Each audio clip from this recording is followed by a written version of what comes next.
প্রথমে বন্দনা করি প্রভু বিপদর, সিদ্ধিদাতা গণেশ ঠাকুর মাথার উপর। তারপরে বন্দনা করি পার্বতী মাতায়, জগৎ জননী যেন আশীর্বাদ দেয়।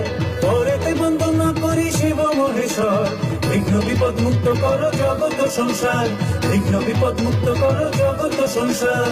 শেষেতে বন্দনা করি 10 দিক সবে, রক্ষা করো প্রাণী কুলে, শান্তি দাও ভবে।